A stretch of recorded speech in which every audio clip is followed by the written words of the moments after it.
Welcome back everyone. In today's video, I am going to break down one of my recent NASDAQ 1 minute trade from my $10,000 blueberry funded challenge.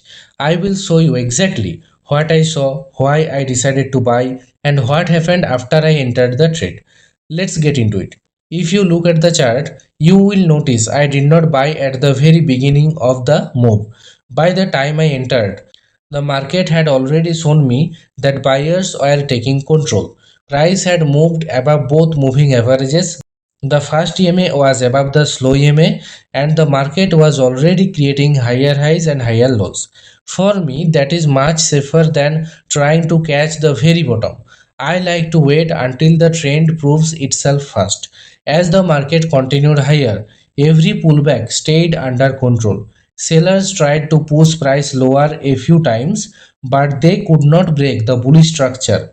Instead, buyers kept stepping back in, and the trend continued.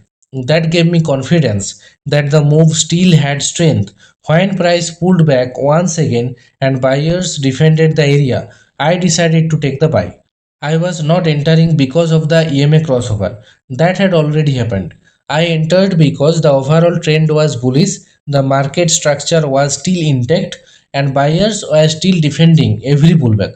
My stop loss was below the recent swing low.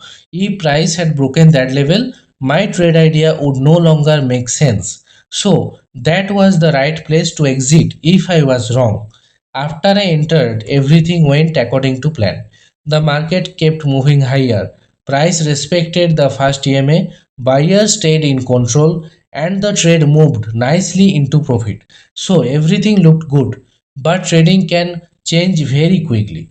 As price reached the next resistance area, I noticed the momentum starting to slow down.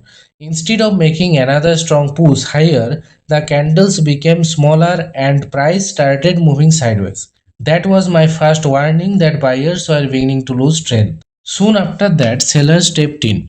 Price broke below the first EMA and started pulling back. Buyers tried to recover the move, but they could not build enough momentum to continue higher.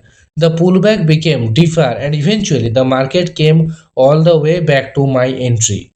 The trade closed at break even. I am completely fine with a break even trade. In trading, your job is not to make money on every single position. Your job is to protect your capital, manage risk, and keep following the same process every time. Some trades will hit the target, some trades will hit the stop loss, and some, like this one, will simply end at break even. That is just part of trading.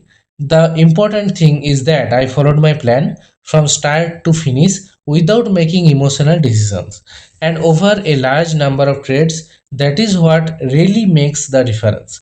If you found this breakdown helpful, make sure you subscribe to Stock Market by Oru. I will keep sharing real trades from my Blueberry Funded Challenge, explaining exactly what I saw, why I entered, and the lessons I learned from each trade. Thanks for watching. I will see you in the next video.